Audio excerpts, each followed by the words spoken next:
wonderful to meet you and Pleasure to spend a meet little bit you. of time with you tonight. We're so excited to hear the panel and just so grateful for your voice in so many ways. Thank you.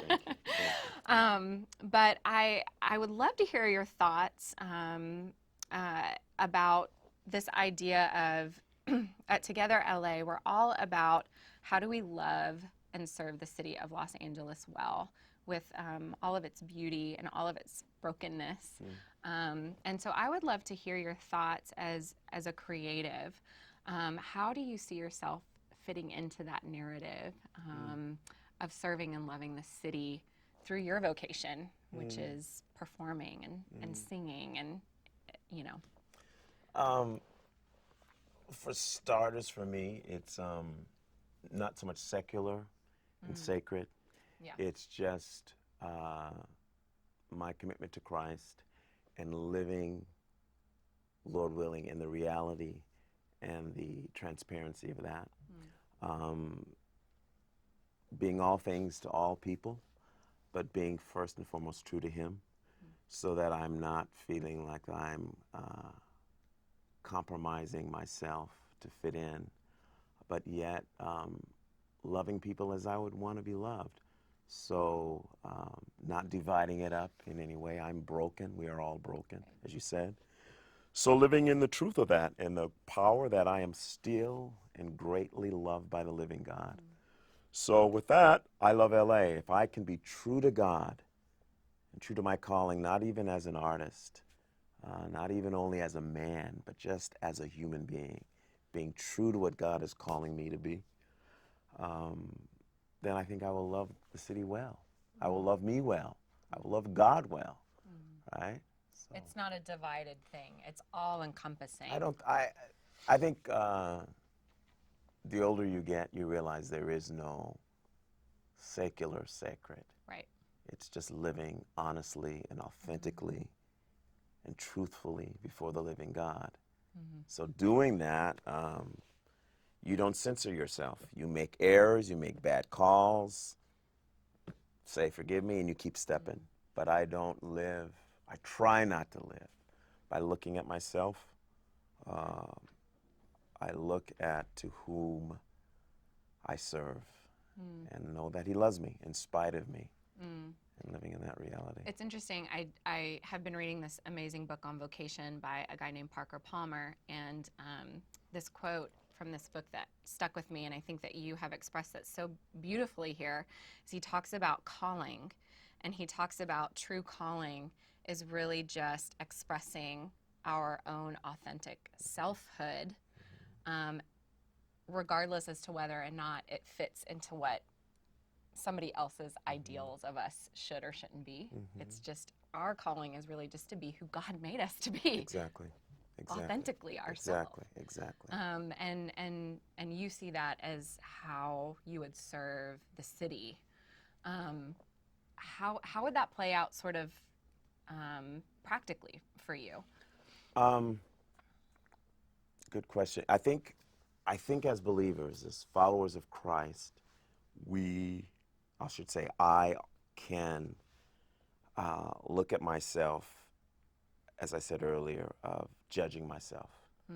But if I'm living again, completely transparent before Him, I can enter in conversation no matter what the challenge, no matter what the obstacle, because I am not looking to gratify myself or them, but again, hearing the voice of God. And how that works out is just having conversation. It may be sharing Christ openly, or it may not be. It's just listening to the heart of the person before me. I think the world has served their God better than we have, because they commit. They don't look around and wonder. They go for broke, right? And we second guess ourselves, we second guess God, we second guess all around us. Wow. But if God is true and if God is real, He's bigger than all my sin, He's bigger than all my love and compassion, then why should I fear? Why should I fear what men think of me? Even worse, why should I fear myself, of my own weaknesses and my brokenness. So if I live in that, then I can enter in with you, whether we agree or disagree. It would not change my response to you. I love that idea so much, because if it is so true, if we are truly just living in the way that God made us, it just breaks down all the barriers. You know, True. you look at LA as sort of being a divided city and spread out, and if we were just living in the way that you described, those barriers would be down so much if we could just take them down. You know? Well, I think because we don't often, what is it someone said, whatever you are in secret is who you are in real life. Right. So if when no one else is watching, right, if it's just me, no wife, no children, just me alone, whatever I'm thinking and whatever I'm contemplating on, that's going to really mold me. I remember hearing an interview with you. I mean, this was like years ago with PBS, and you were talking about pain, and the intersection of pain and like art, and how art is really rooted in pain. I would love to hear. Life is, at its best, is precarious. At its worst, it's hell. I think when we grow up and realize there is no 24/7 Disneyland, there's death and sickness and dreams crash and burn. People live and die. It took me, and it's taking me, a long time to realize that God is even in that. And I think when Jesus describes himself not as a man of joy and peace and happiness, he's a man of sorrows and acquainted with grief. If that is how the living God proclaims himself, I think had he not said that, for me, I don't know if I'll be walking as a believer.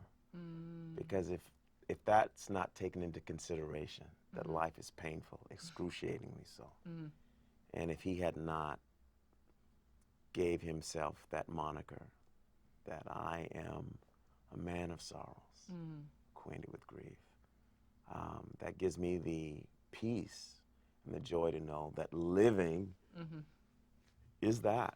Living is hard. But through the arts, right, we bring pain and we bring joy, but hopefully we bring hope. Yeah. Bring a little bit of, I won't even say sanity to the madness, but bring bring hope. Yeah. Hope. Hope is sometimes That's why we get out of bed in the morning, right? exactly. That is I don't have all hope. you need. Yeah. That's all that gets you through the day. It's just that little bit of hope. Yeah. So I love I it. think it's And you harder. do. I think it's harder for the younger generation. I think there's so much madness, crap, darkness, you know. And so the longer I live, the longer I see the faithfulness of God, and the longer I see that in pain comes great triumph. That's right. Comes great triumph. So good. It's bleak, though, sometimes, but there is triumph. I love it. Thank you so much. Thank you. I wish we could talk. I could sit here and listen to you talk forever and Thanks. sing forever. Talk and sing, both. Thank you. Thank you for your time. I appreciate it.